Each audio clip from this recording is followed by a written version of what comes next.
This is one of the kindest people I've met in my entire life, Erin Runnion.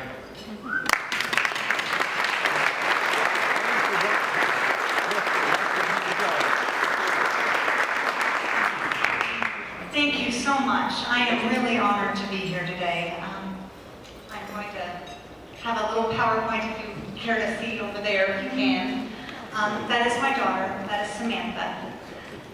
Samantha was born on July 26, 1996, and 11 days before she would have turned 6, she was playing outside with her best friend about 35 yards from our front door. It was a beautiful summer evening. I had just called home and they were eating dinner, and apparently she had stepped outside with her best friend for less than 5 minutes when a car drove around and a man got out and asked the girls if they would help him find his lost puppy. And then he rushed at Samantha, grabbed her. She kicked and screamed. He threw her in the car, and she was found the next day about 65 miles away, having been sexually assaulted and murdered. I could not fathom how this had happened.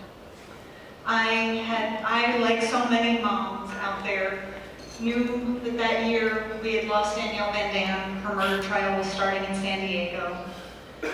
But I couldn't watch those news programs. I just asked, have they found her yet? Have they found her yet? But I couldn't think about it. I didn't want to know.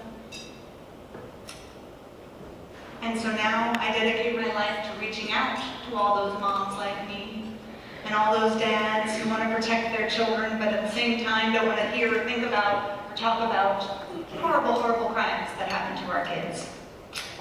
And so I started the Joyful Child Foundation in Samantha's memory. Samantha was my absolute light. She was artistic and funny. I used to joke that she was going to be a lawyer someday because she would leave me notes every morning. And they'd say, "Are we going to the park today? Yes, no, maybe, sign here."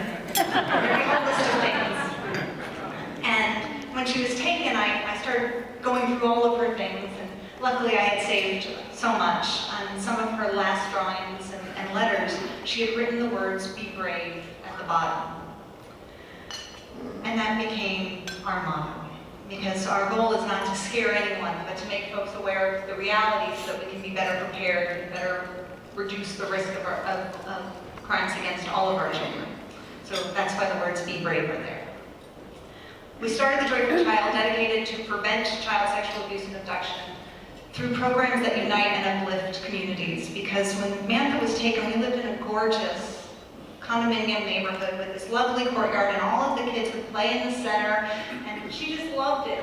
I remembered when we moved there, I was so happy because we had lived in a home and we didn't let her play outside, and when she got strong enough when she was about a year and a half, I remember her pulling and pulling on the sliding glass door onto the patio, and she walked outside and she did a little victory dance, and then she pulled and closed again and did a little victory dance. Our kids deserve the freedom to play outside safely, but we as a community have to work a lot harder to make that. So the Joyful Child, we partnered with Rad Kids in 2008. I became an instructor, and you'll see a video. It was Ed Smart's fault, because he introduced me to the program. But Rad Kids is the largest instructor-based safety education program in the country, and we've trained over 250,000 children across this country. To date, 74 of our graduates have escaped abductions. Thousands have escaped sexual assault and other forms of violence in their lives. It is a really powerful, comprehensive 10-hour curriculum. We cover home and school safety, what's an emergency, how do you dial 911, but what we do is we don't just talk about safety. We get up and we practice it. And I personally have now trained over 250 children myself, and it is really why I can stand up here and smile and be joyful, because to watch children go through this curriculum and come out on the other side, rolling their shoulders back, making eye contact, knowing in their heart that no one has the right to hurt them because they are special. That's our number one rule. And number two, they don't have the right to hurt anybody else, including themselves, and that's where we talk about drugs and drug prevention, drug abuse prevention, including themselves, unless somebody tries to physically hurt them, and then they can stop them, and we show them how to stop somebody from hurting them. It's all defensive maneuvers. But the third rule, and it's possibly the most important, because whatever happens in our lives, I wish every grown-up knew that if somebody tries to hurt you or make you feel bad, it is not your fault.